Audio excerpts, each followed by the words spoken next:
ಅಂತ ಮಾತಾಡ್ತಾ ಬೆಲೆ ಏರಿಕೆಯನ್ನು ಮುದ್ದೆ ಮಾಡಿಕೊಂಡು ಹೋರಾಟ ಮಾಡಿದ್ದು ಇನ್ನು ಮುಂದೆಲ್ಲ ಮುಂದದ ಇವತ್ತೊಂದು ದೊಡ್ಡ ವಿರೋಧ ಪಕ್ಷವಾಗಿ ಬೆಳೆದಿದ್ದಾರೆ. ಅವ್ರ ಬಗ್ಗೆ ಒಂದೆರಡು ಮಾತು ಮಾತಾಡ್ಬೇಕಾಗಿದೆ. ಈಗ ಮೋದಿ ಅವರು ಮೊದಲಿನಂಗೆ ತಮ್ಮ ಬೇಕಾದಂತ ಮನಸ್ಸಿಗೆ ಬಂದಂತ ವಿಚಾರನ ಮಾಡಲಿಕ್ಕೆ ಸಾಧ್ಯ ಇಲ್ಲ. ಯಾಕಂದ್ರೆ ಒಬ್ಬರು ಕಡಿವಾಣ ಹಾಕೋದಕ್ಕೆ ವಿರೋಧ ಪಕ್ಷ ಬಂದದ.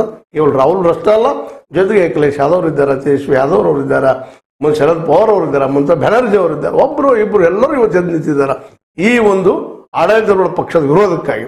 ಮತ್ತೊಂದು ಇಲ್ಲಿ ಸಂತೋಷ ಪಡುವಂತ ವಿಷಯ ಏನಪ್ಪಾ ಅಂತಂದ್ರೆ, ಈ NDA ಇದ್ದಂತ ಅನೇಕರು ಇವತ್ತ ನಮ್ಮ ಪರಶುರಾಮರಾದಂತ ನಿತೀಶ್ ಕುಮಾರ್ ಅವರಾಗಿರ್ಬೋದು, ಅದೇ ಕಾಲಕ್ಕೆ ತಮ್ಮ ಒಂದು ಚೆಮೇಲಿಯನ್ ವ್ಯಕ್ತಿತ್ವ ಹೊಂದಿದವರು, ಕಾಲಗಳಿಗೆ ತಮ್ಮ ವ್ಯಕ್ತಿತ್ವ ಚೇಂಜ್ ಮಾಡ್ಕೊಳ್ಳುವಂತ ಚಂದ್ರಬಾಬು ನಾಯ್ಡು ಅವರಾಗಿರ್ಬೋದು, ಇಂಥವ್ರನ್ನ ತಗೊಂಡು ಸರ್ಕಾರ ರಚಿಸೋದ್ರಿಂದಲೂ ಅವ್ರು ಸರ್ಕಾರ ರಚನೆಗೆ ಬಿಟ್ಟ ಅವ್ರ ದೋಷಗಳನ್ನ ಗುಣಗಳನ್ನ ಒಳ್ಳೇದನ್ನ ಮಾಡಿದಾಗ ಸಪೋರ್ಟ್ ಮಾಡಿ ಪ್ರಜಾಪ್ರಭುತ್ವ ಅಂದ್ರೆ ಏನು ಅನ್ನೋ ಜನಕ್ಕೆ ತೋರಿಸುವಂತ ಒಂದು ಕೆಲಸ, ಜವಾಬ್ದಾರಿ ಇವತ್ತು ವಿರೋಧ ಪಕ್ಷ ಮೇಲೆ ಬಂದಿದ್ದನ್ನ ಅವ್ರು ಸಮರ್ಪಕವಾಗಿ ಮಾಡ್ತಾ ಇದ್ದಾರೆ. ಯಾಕಂದ್ರೆ ಅವರಲ್ಲಿ ಜನ ಹೊಡ್ಕೊಂಡ್ಬಂದು ಮತ್ತೇನು ಮಾಡಿ ಸರ್ಕಾರ ರಚನೆ ಮಾಡಿ ಪ್ರಜಾಪ್ರಭುತ್ವ ವಿರೋಧವಾದಂತ ಪ್ರಜೆಗಳ ಮನಸ್ಸಿಗೆ ವಿರೋಧವಂತ ನಿರ್ಧಾರ ಮಾಡೋದಿದ್ರು ವಿರೋಧ ಪಕ್ಷವಾಗಿ ಕೆಲಸ ಮಾಡ್ತಾ ಇದ್ದಾರೆ. ಆದ್ರೆ ಈ ನಡುವ ಈ ಸಂದರ್ಭದಲ್ಲಿ ಮತ್ತೊಂದು ಹಳೆ ಚಾಲೆಯನ್ನ NDA ಮಾಡ್ತಾ ಇದೆ ಅಂತ. ಅದರಲ್ಲೂ ಮೋದಿ ಅವರ ಭಕ್ತರು ಅವ್ರಿಗೆ ಸಣ್ಣ ಶುರು ಮಾಡಿದ್ದಾರೆ, ಈ ಪಾರ್ಟಿ ಹೊಡಿಬೇಕು, ಇವರಲ್ಲಿ ಮಂದಿನ ತಗೊಳ್ಬೇಕು, ಮಹಾರಾಷ್ಟ್ರದಲ್ಲಿ ಕೆಲವೊಂದಿಷ್ಟು ಜನ ಈ ಇಂಡಿಯಾ ಇದ್ದಂಥವ್ರು ಖರೀದಿ ಮಾಡ್ಕೋಬೇಕಂತ ಶುರು ಮಾಡಿದ್ದಾರೆ. ಇದು ತಪ್ಪು ಅಂತ ಈ ಸಂದರ್ಭದಲ್ಲಿ ಹೇಳ್ಬೇಕಾಗಿದೆ. ಇಂಥ ಕೆಲಸ ಮಾಡಿನೇ ಇವತ್ತೇನಾಗಿದೆಪ್ಪ ಅಂತಂದ್ರೆ, ಮೋದಿ ಅವರು ಒಂದು 303 BJP MP ಇವತ್ತು 240 ಬಂದಿದ್ದಾರೆ.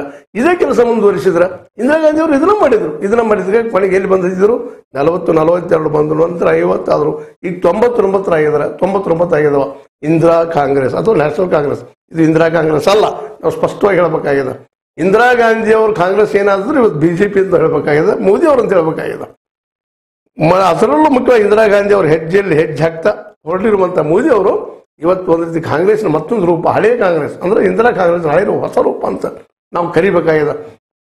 ಆದ್ರೆ ಇದನ್ನು ಬಿಟ್ಟು ಇವತ್ತು ರಾಹುಲ್ ಗಾಂಧಿ ಅವರು ಜನಸಂಪರ್ಕದೊಂದಿಗೆ ಕಾಲ್ನಡಿಗೆಯೊಂದಿಗೆ ಜನರ ಸಮಸ್ಯೆ ಕೇಳ್ತಾ ಇವತ್ತು ಬೆಳೀತಾ ಇದ್ದಾರೆ.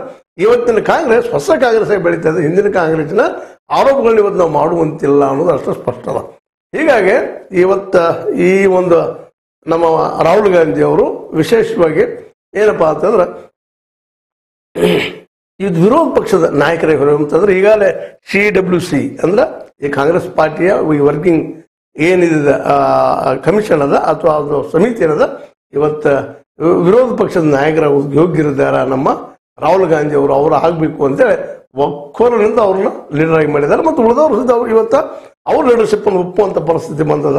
ಇವತ್ತು ಮೋದಿ ವರ್ಸಸ್ ಯಾರು ಅಂದಾಗ ರಾಹುಲ್ ಗಾಂಧಿ ಅವರು ಇವತ್ತು ರಾಹುಲ್ ಗಾಂಧಿ ಪ್ರಧಾನಿ ಆಗದೆ ಹೋಗಿರ್ಬೋದು, ಮತ್ತೇನು ಆಗದೆ ಹೋಗಿರ್ಬೋದು, ಆದ್ರೆ ವಿರೋಧ ಪಕ್ಷದ ನಾಯಕರು ಮಾತ್ರ ನಿಶ್ಚಿತವಾಗಿ ಆಗಿದ್ದಾರೆ. ಅದಕ್ಕೆ ಅವರು ಒಪ್ಪಿದ್ದಾರೆ. ಯಾಕಂದ್ರೆ ಸರ್ಕಾರದ ದೋಷಗಳನ್ನು ಜನಕ್ಕೆ ತೋರಿಸುವಂಥದ್ದು ಆಲ್ರೆಡಿ ಅವ್ರ ಕೆಲಸ ಶುರು ಮಾಡಿ ಬಿಟ್ಟಿದ್ದಾರೆ. ಯಾಕಂದ್ರೆ ಈ ಒಂದು ಜೂನ್ 4ಕ್ಕೆ ಏನು ಒಂದು